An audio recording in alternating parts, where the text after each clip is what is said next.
segunda edição.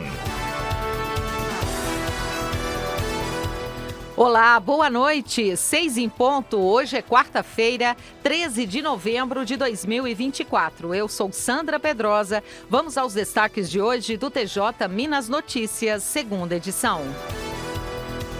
TJMG promove campanha de prevenção ao diabetes neste Novembro Azul.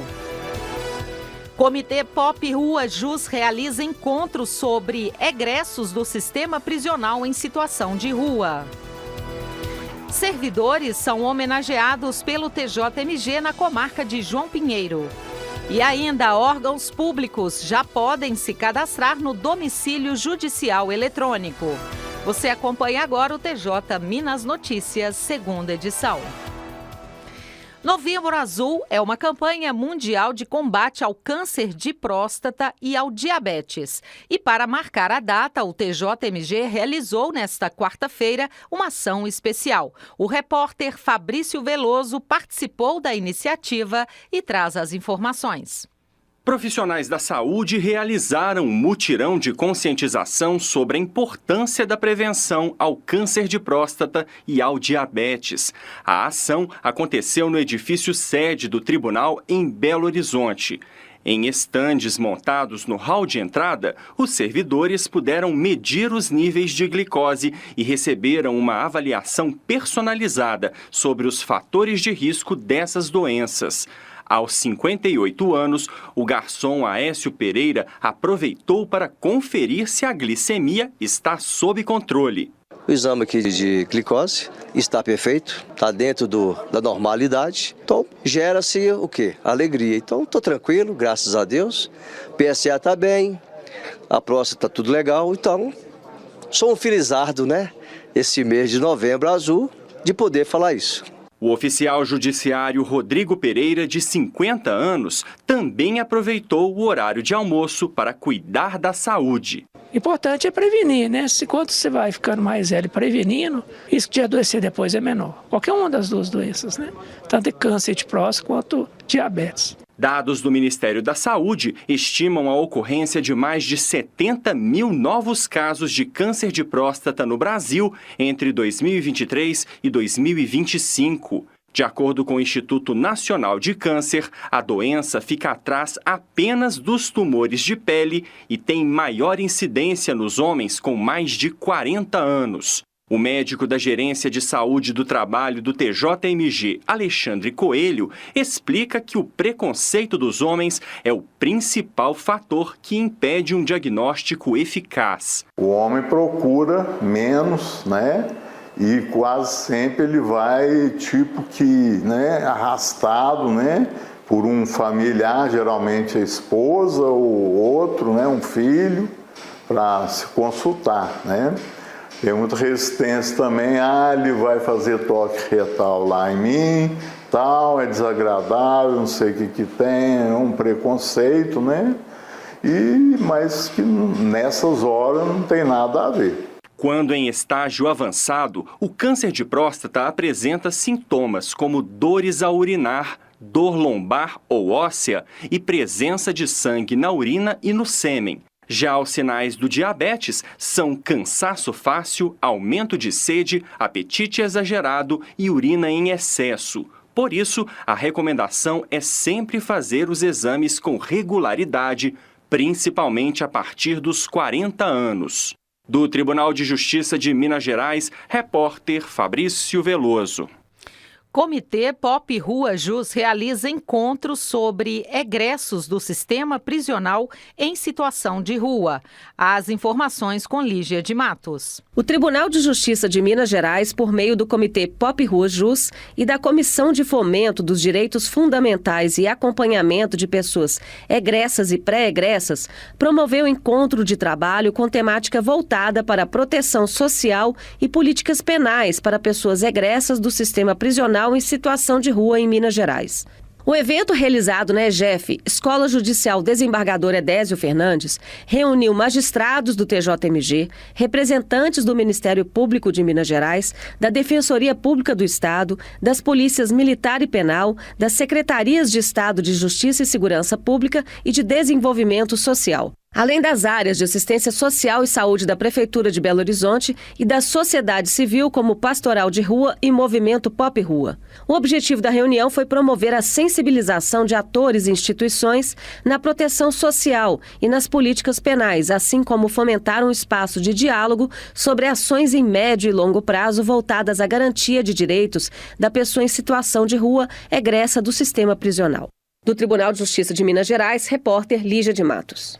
Justiça restaurativa é tema de congresso em Pernambuco.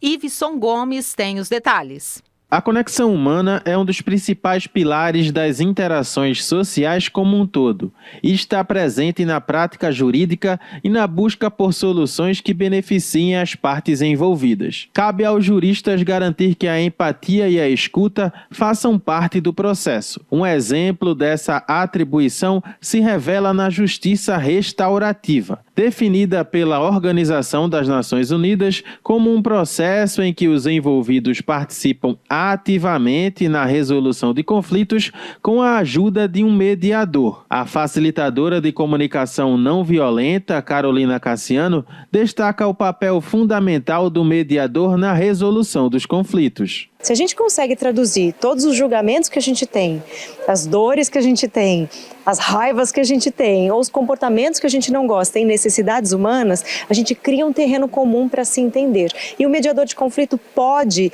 e é muito poderoso se ele fizer isso, desenvolver um olhar para enxergar necessidades humanas de todas as partes. Quando ele faz isso, ele amplia muito a capacidade dele de encontrar, de fato, um espaço seguro para os dois, promover conexão entre os dois e, portanto, criar soluções mais sustentáveis para esse conflito. A justiça restaurativa foi um dos temas mais discutidos no 6º Congresso Nacional de Direito Consensual no âmbito do Ministério Público, realizado em Pernambuco. A coordenadora do Núcleo Permanente de Incentivo à Autocomposição do MP pernambucano, Nelma Quaiotti, destaca que o diálogo das partes envolvidas no conflito e o encontro do consenso negociado aumentam a possibilidade de resolução. Quando estamos na presença de um conflito, teremos que identificar qual a prática autocompositiva que é mais apropriada para a resolução daquele conflito. Então, por vezes, é a negociação, por vezes, é a justiça restaurativa, então vai depender da análise de cada caso. Mas, na prática autocompositiva, sempre existe um empoderamento das partes. E, em razão disso, existe uma construção do consenso. Então, a solução é construída pelas partes. Então, em razão disso, há uma probabilidade maior de cumprimento daquela solução. A justiça restaurativa é tratada por operadores do direito como essencial para uma sociedade que busca alternativas mais ágeis para a resolução de conflitos. Agência Rádio Web, produção e reportagem, Iveson Gomes. A seguir no próximo bloco. Servidores são homenageados pelo TJMG na comarca de João Pinheiro. E ainda, órgãos públicos já podem se cadastrar no domicílio judicial eletrônico. São 6h08, nós voltamos em instantes. Aguarde. Servidores são homenageados pelo TJMG na comarca de João Pinheiro. Cristina Mara. Servidores do Tribunal de Justiça de Minas Gerais, da região noroeste do estado, foram homenageados nesta terça-feira. O evento, em comemoração à 29ª Semana do Servidor, foi realizado no Fórum Jarbas Alves de Mendonça, sede da comarca de João Pinheiro. O presidente do TJMG, desembargador Luiz Carlos Corrêa Júnior, conduziu a solenidade, que contou também com a presença do Corregedor-Geral de Justiça de Minas Gerais, desembargador Estevão Luquezzi de Carvalho. Foram homenageados 34 servidores que completaram 30 anos de serviço e 15 servidores eleitos servidores do ano nas comarcas da região.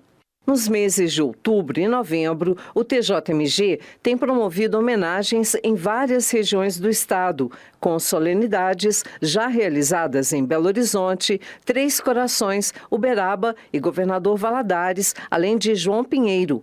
Outras cerimônias estão previstas para as comarcas de Janaúba, Teófilo Otoni, Manhuaçu e Ubá. Este ano, a tradicional Semana do Servidor do TJMG teve como lema "É sobre celebrar". Do Tribunal de Justiça de Minas Gerais, repórter Cristina Mara. A fachada do Supremo Tribunal Federal vai ficar iluminada com as cores azul e vermelha até o próximo sábado, dia 16, em apoio à campanha Orgulho de Ser Intensivista.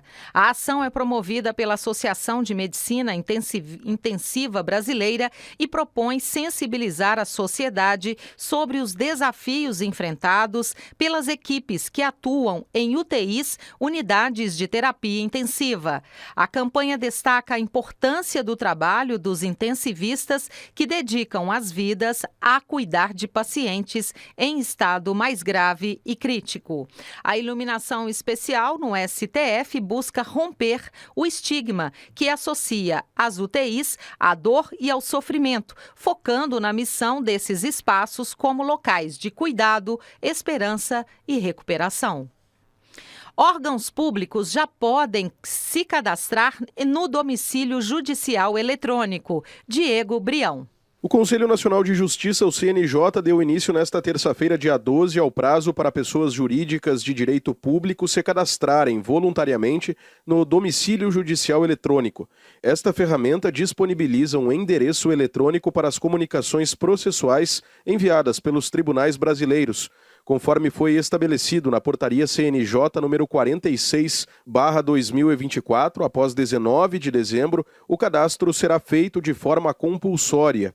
A medida vale para entidades da administração indireta, empresas públicas, União, estados, Distrito Federal e municípios.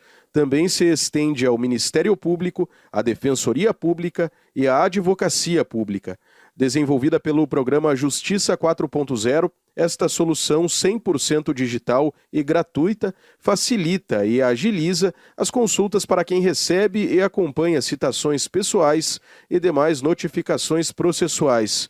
O sistema substitui o envio de cartas e oficiais de justiça e integra os esforços de transformação digital do Poder Judiciário, garantindo uma prestação de serviços mais célere, eficiente e acessível a todas as pessoas conforme projeta o CNJ.